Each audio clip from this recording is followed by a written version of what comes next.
Bonjour à tous et bienvenue sur ce nouveau tuto. Alors aujourd'hui, nous allons parler des augmentations des contrats.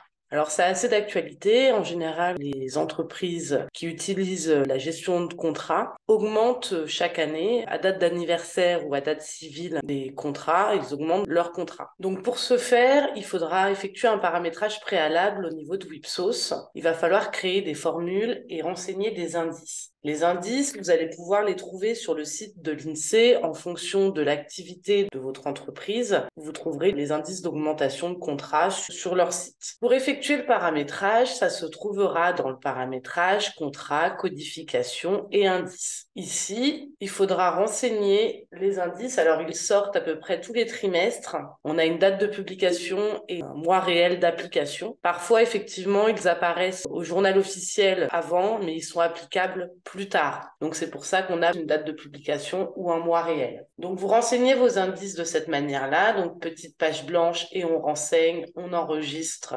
On enregistre également la fiche en haut ici. Et ensuite, vous pouvez venir renseigner la formule. Moi, j'utilise une formule standard. Sur cette formule standard, en plus de mon indice, j'applique un coefficient d'augmentation de 1,035 pour tous mes contrats qui ont cette formule-là. Ma périodicité est en annuel et effectivement, je décide d'appliquer ma formule d'augmentation sur la date de publication de mon indice. Pour vos contrats qui sont augmentables, il faudra venir donc du coup renseigner cette formule dans Fiche. On rentre sur le contrat, on renseigne sa prochaine facturation. Moi, je vais le mettre en date d'anniversaire ou date civile. Là, pour le coup, c'est la même chose parce qu'on part en début d'année. Donc, je vais le mettre en date d'anniversaire. Une formule standard. On peut choisir ici une formule qui n'a pas d'augmentation. Il faudra simplement que lorsque vous créez la formule, parce qu'elle est obligatoire, la créer avec un coefficient de 1 à cet endroit-là. Je vous remontre. Paramétrage, contrat, codification et indice. Vous renseignez pas d'indice, vous laissez la zone à blanc, mais par contre en coefficient, vous mettez 1. Comme ça, et ça fera le même montant.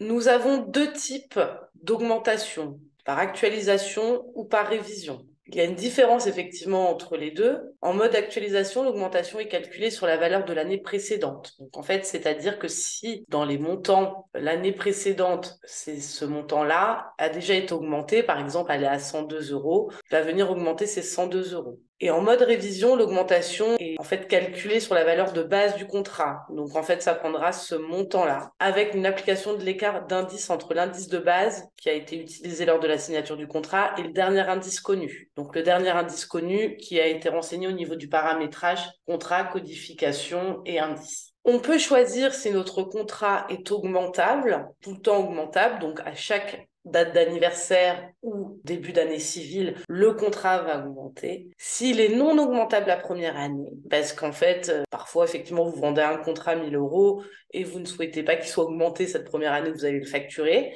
mais lancez l'augmentation après la première facturation. Donc, il faudra venir renseigner non augmentable la première fois ou jamais augmentable. Donc, s'il est jamais augmentable, il n'augmentera du coup jamais. Vous allez pouvoir facturer toujours au même montant. Pour vérifier la véracité de votre formule, dans l'onglet facturation généralité, nous avons ici une impression de la hausse et une impression de la formule. Ça permet de contrôler, lorsque vous allez faire la facturation de vos contrats, de contrôler si le montant de l'augmentation est bien celui que vous souhaitez avoir. Je vais enregistrer et je vais aller dans mon menu facturer les contrats.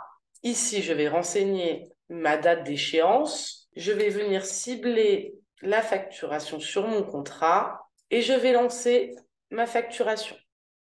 Je vais retrouver du coup ce contrat dans mes factures à contrôler, ma facture de contrat, et je vais faire un aperçu.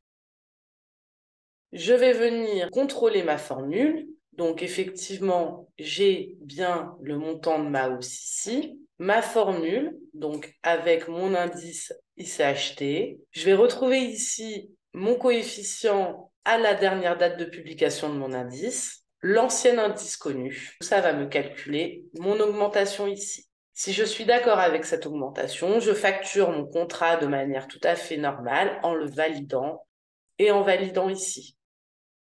Ma facture est ainsi faite. Je vais pouvoir venir retourner sur mon contrat.